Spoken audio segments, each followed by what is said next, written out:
Hello mga kabihog, another day, another vlog, kaya samahan niyo akong muli.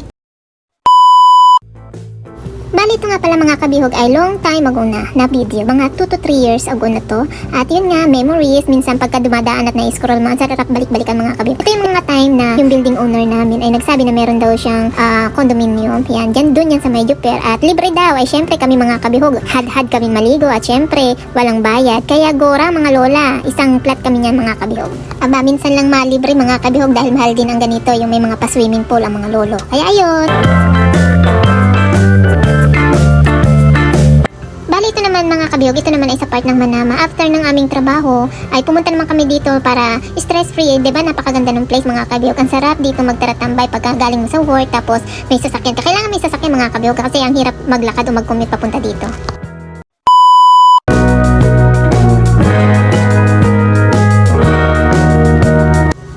Memories na napakasaya mga kabihog. Kasi dito, hindi ko talaga ina-expect.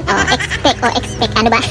Bahala na kayong umintindi. Bali ito naman, mga kabihog, na ako'y pumunta sa part ng Europe. Ayan, syempre, may event dun akong inatinan, yung sa kapatid ko. At syempre, ang sarap ng feelings na hindi mo naman inaasahan, hindi mo naman pinapangarap. Pero nakarating doon at the same time, syempre, nakapasa ka sa visa. Diba? Ang hirap naman kasi mag-apply ng visa papuntang Europe. Kaya ayan, ito yung mga time na yon mga kabihog. At ayan, yan din yung time na nagsama-sama kaming magkakapatid. Bali, 3 lang kami dito nagsama-sama kasi yung 2 naming kapatid ay hindi nakarating dahil hindi na-aproban yung kanilang visa at saka yung mga anak namin hindi rin nakarating dyan. Pero okay lang yun kasi meron pa naman sa mga susunod kasi sabi ng kapatid ko na i-follow up daw para ano ba, i-appeal ayun. Kaya hinihintay na lang 16 months, medyo matagal-tagal pa lang hintayin ng ganun.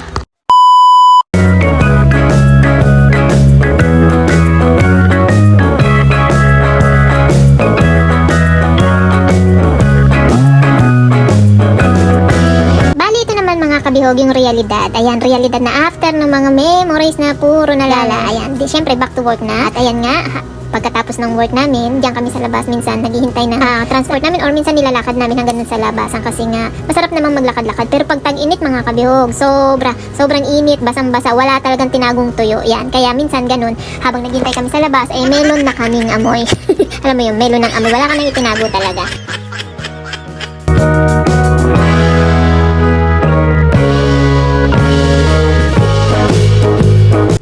Ito naman yung pinaka-hinihintay ng mga kamag-anak natin. Syempre, pagkatapos ng 30 days na waiting nila, eto na, ipapadala na ang kanilang sahod. Yan, ganoon naman mga kabihog, diba? Ikaw yung magtatrabaho. Syempre, pamilya pa rin ang priority. Kaya yung sahod nila kailangan na natin ipadala. After nyan mga kabihog, syempre, kailangan natin maglabas ng stress kasi wala nang natira. Kaya eto, pumunta naman kami dito sa seasides at meron dito mga kainan na masasarap. Pero alam mo, ang kinain lang namin dito ay yung panipuri. Yan, panipuri lang kasi yun lang naman yung kayang budget.